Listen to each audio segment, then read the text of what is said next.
Hi everybody, we are going to be watching a couple of videos to learn Standard 9. Before we do that, we need to review a few terms from Standard 1, the first one being angle bisector. If you remember, angle bisector cuts an angle into two congruent angles. So here we have angle ARE, and I'm trying to hold this camera, so excuse me if it's a little shaky. So I have angle ARE. Okay, and it says ray RB bisects angle ARE. So ray RB bisects the angle, bisects that whole angle. So it cuts the whole angle into two congruent angles, two equal parts.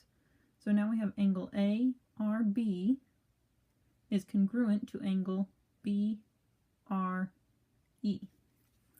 as we go through these, feel free to pause the video and take down some notes.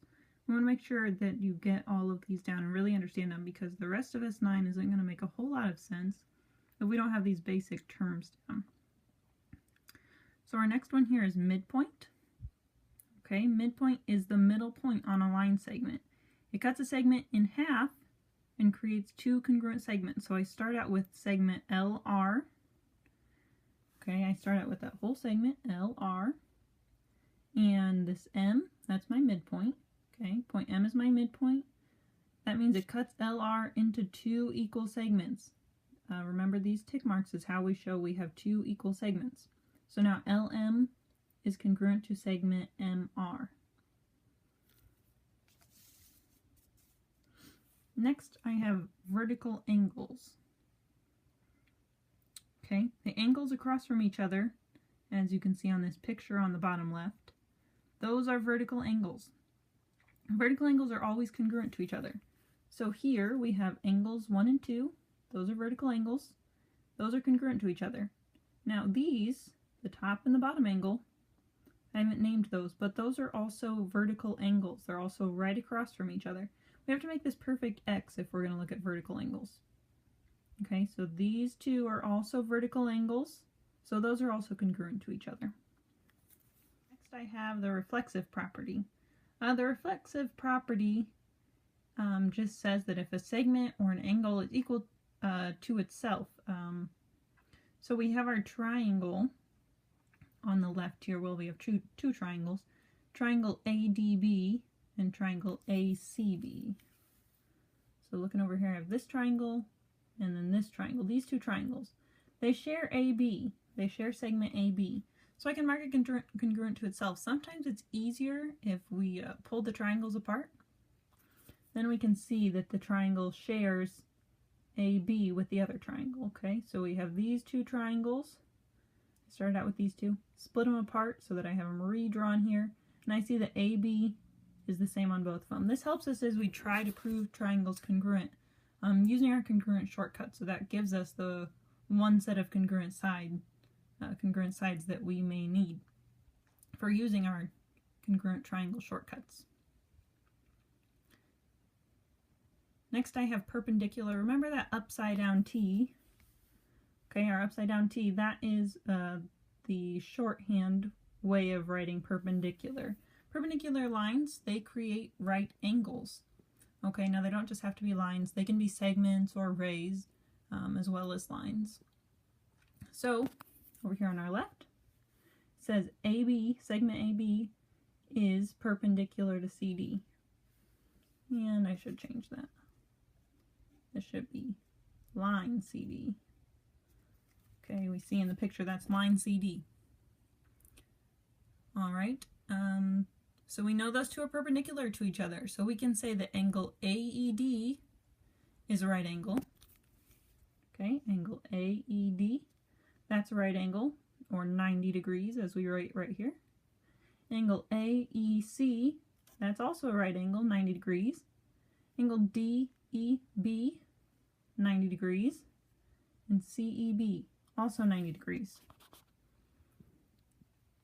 Alright, then finally we have CPCTC. Now this one is a new one. It stands for corresponding parts of congruent triangles are congruent. So this just means we have proven two triangles are congruent using one of our triangle shortcuts. By using one of our triangle shortcuts, we've already said that we have 3 pieces congruent. But if triangles are congruent, then each piece has a matching piece in the other triangle. Okay, so if we go back up here to this one, if I had proven these 2 are congruent using hypotenuse leg, for example, then I would also know that these angles up here at the top, those are congruent. So once I prove the 2 triangles are congruent, then I can say the other pieces in the triangles are congruent. And we'll see a little bit more of that in our examples. Okay, make sure you have all these definitions written down before we move on. All right, everybody, here's our first example we're going to do together. We are given that segment BC is congruent to segment DC. We are also given that segment AC bisects angle BCD. The first thing I need to do whenever I'm writing 2-column proofs is write down my givens, okay? So this is called a 2-column proof because I have statements, I have reasons, okay? So there's a column, 2-column proofs. All we're doing is we use our given information to prove this.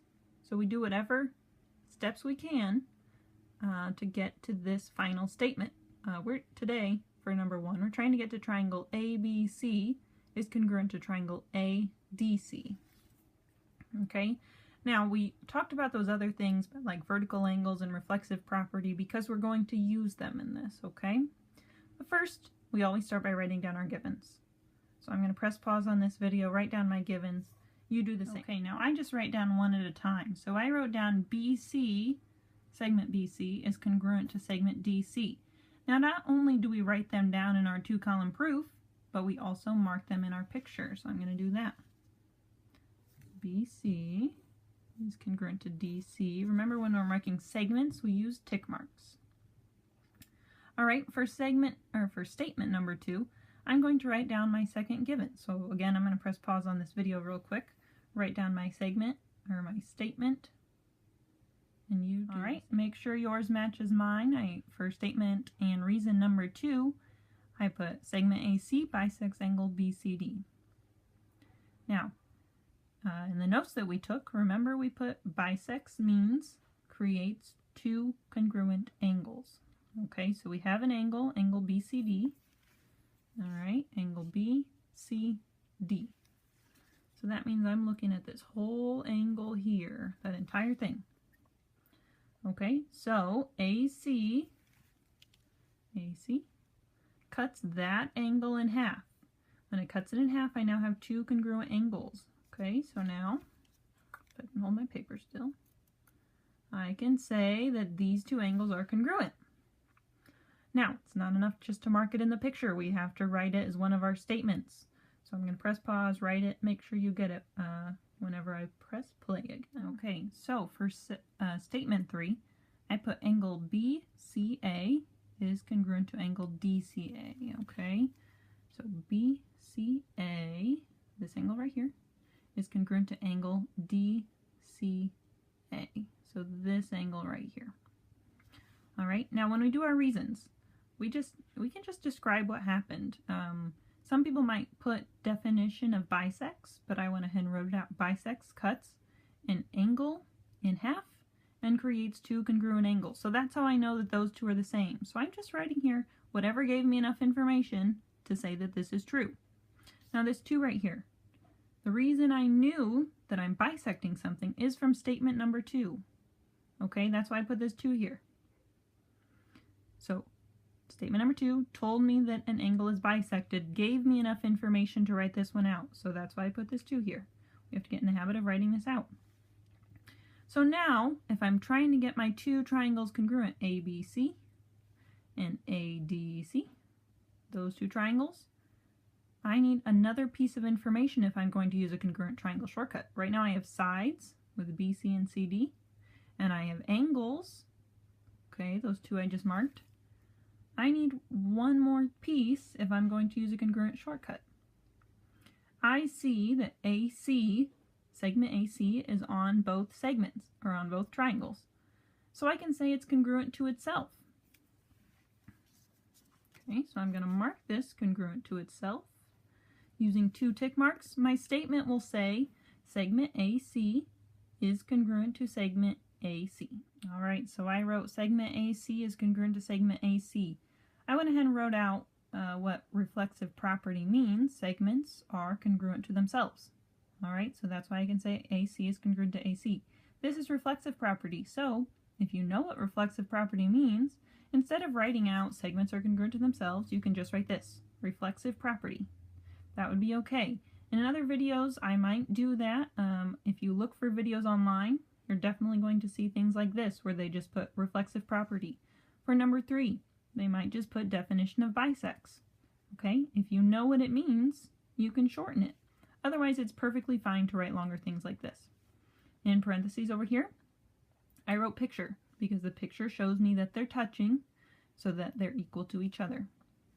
Now, I look at my picture, I see sides, BC and CD. Then I see my angles here.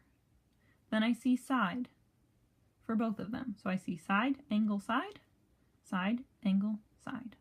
Okay, so I have enough information to prove that these are congruent to each other now. So number 5 is going to say that, and it's going to say side, angle, side. Okay, so triangle ABC is congruent to triangle ADC by side, angle, side. Now, I have to put stuff in parentheses still. Side, angle, side. So where did I get that side, angle, side? So my first side, BC and CD, I saw that in step number 1. Let's see if I can write and record. 1. Great. All right, then my angles congruent to each other. That was here in step number 3. So side, angle, side. My sides, step 1. My angles will be step number 3. And then to make my last side, that came here. Step 4. Okay? So step number 4 is where we got this one. So side, angle, side. And now I'm done. I proved what I needed to prove. Okay, let's make sure we get this picture drawn out before we go further. So you should probably press pause and draw out this picture.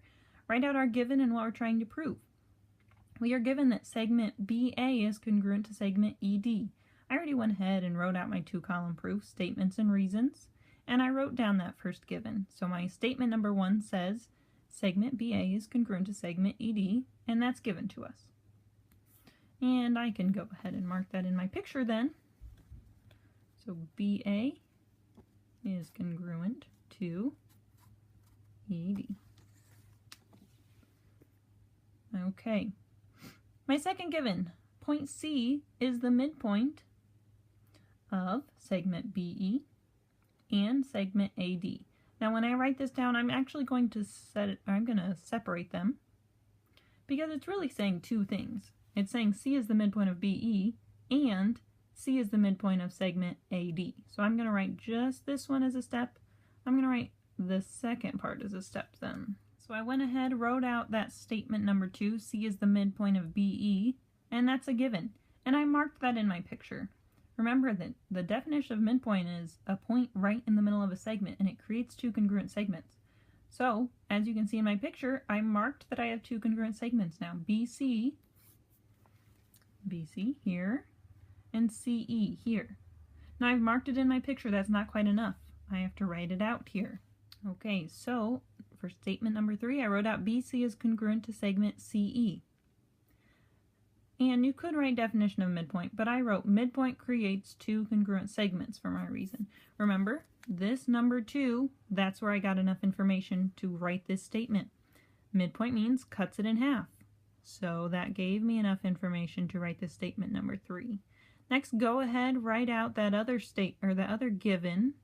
C is the midpoint of segment AD, like I did here. That's a given. That means that I'm going to cut AD in half. So C is the middle, and I cut this in half. So CD is going to be congruent to AC then. Okay, so step number 5, CD is congruent to segment AC. I went ahead and just wrote definition of midpoint for this one instead of writing out the whole thing I did for number 3. Either way is completely fine. Statement number 4, C is the midpoint of AD, that gave me enough information to say statement number 5. CD is congruent to AC. Now we always want to keep our goal in mind, what we're trying to prove, that's our goal. So triangle ABC is congruent to triangle DEC. ABC, DEC. Okay. Let's think about our triangle congruent shortcuts. Right now I have sides, sides, and sides. So side, side, side, remember that's a good one to use. So my statement number 6 will say this, and side, side, side can be my reason. Now last thing I have to do is think about where did side, side, side come from? What reasons or what statements gave me that? So my first set of sides, BA and ED. So there's a step 1. My second set of sides here, BC and CE. So I took care of AB and DE. Now BC and CE, that's my second one, so that's number 3. Lastly, CD and AC. CD, AC. So statement number 5. Okay, I'll have to apologize for it being so shaky here. Sorry about that, just trying to write and hold this iPad at the same time. You can see, I guess that should be number 3 here. This is going to be example number 3, not number 2. Go ahead and draw this one out, and we can get to work on this. Okay, so our example number 3 here. C is the midpoint of BD, that's my first given. Second given, AB is perpendicular to BD. And our third given, BD is perpendicular to DE. We're trying to prove that the two triangles are congruent, ABC and EDC. I went ahead and wrote out my first given, C is the midpoint of BD, and I marked it in my picture. C means it cuts it in half. So now BC is congruent to CD. That should be my next statement here. BC is congruent to CD. So I'm going to write that out. So I wrote out my statement. BC is congruent to CD. And that's by definition of midpoint. So midpoint means cuts the segment in half. BD is cut in half at point C. So that came from statement number 1. Statement number 1 told me it's a midpoint, gave me enough information to write this out. Next, let's move on to my second given. AB is perpendicular to BD. AB perpendicular to BD. All right, I'll write that one out. Okay, I wrote out AB is perpendicular to BD. Remember, perpendicular means creates a right angle. So here AB, BD, together they form a right angle. So I put my little box there for a right angle. Remember, right angle means 90 degrees. So I can say angle ABC, here, angle A, B, C. So this angle, angle B right here, that's 90 degrees. Okay, so my next statement can say angle B, or angle ABC, equals 90 degrees by definition of perpendicular. Okay, so angle ABC equals 90 degrees, and that is because perpendicular creates 90 degree angles. That came from step number 3. Number 3 gave me enough information to write out statement number 4. Notice when I'm doing proofs, I take each piece of what I'm given and do what I can with it. So C is the midpoint of BD. I did what I can with number 1 in number 2. I did what I can with my second given here in number 4. Okay, so then I'm going to write down my third given, do what I can with that one in the following step. Okay, so BD is perpendicular to DE. I already marked that in my picture. BD, that whole thing is perpendicular to DE. So there's a right angle right there. So my next statement should say angle EDC is a right angle, equals 90 degrees. Angle EDC equals 90 degrees, because that's what perpendicular means.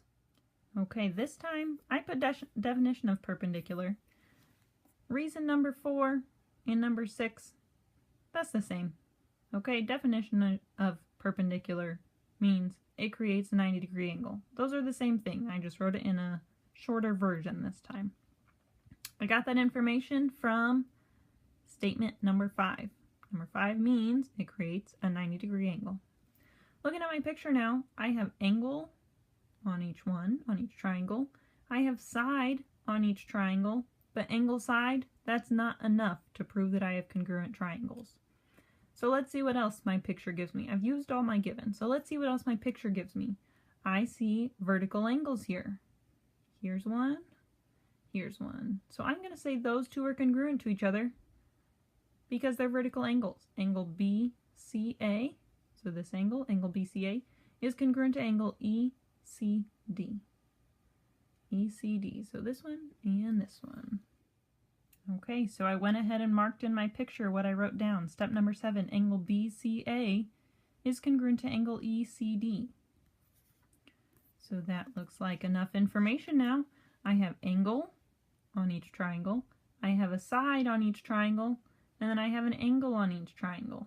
So I have angle, side, angle, angle, side, angle. So ABC is congruent to EDC. Let's make sure that's true. ABC and EDC. Okay, that looks good. So that'll be my statement number 8. And my reason number 8 will be angle, side, angle. Okay, now last thing I need to do is think about what steps did I use to get angle, side, angle. So if I start at these right angles, angle, side, angle, then I have angle B and angle D are 90 degrees. So 4 and 6. I know that those two are the same. 4 and 6. That gives me those right angles. And side, BC and CD. Here, step number 2.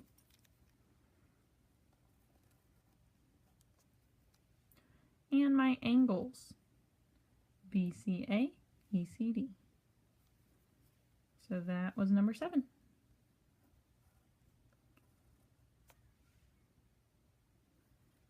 Okay, now really I shouldn't have both of these. You know, I missed a step. I'm going to go back in here, change some of my numbers so that I have these two equal each other. Okay, so I'm going to put in a step right in here between 6 and 7, saying that those two angles actually equal each other. So notice how I've changed mine then. I put, for step number 7, angle ABC equals angle EDC. I know they're the same because angles that have the same measure are congruent to each other. So 4 and 6, where they have the same measure, those have to be congruent to each other then. Okay, angles that have the same measure are congruent to each other. So I had to change these then. I actually got that first information, those angles, the right angles, from step 7. The side still came from step 2, and now step 8 gave me those last angles whenever I renumbered them. So as we go through these, of course, sometimes we'll make mistakes, but luckily they're just numbered, so we can go back through, renumber them the way they need to be numbered. And good thing we're using pencil. Okay, hope this video was helpful. Ask me any questions that you have, please. All right, be ready for the next video.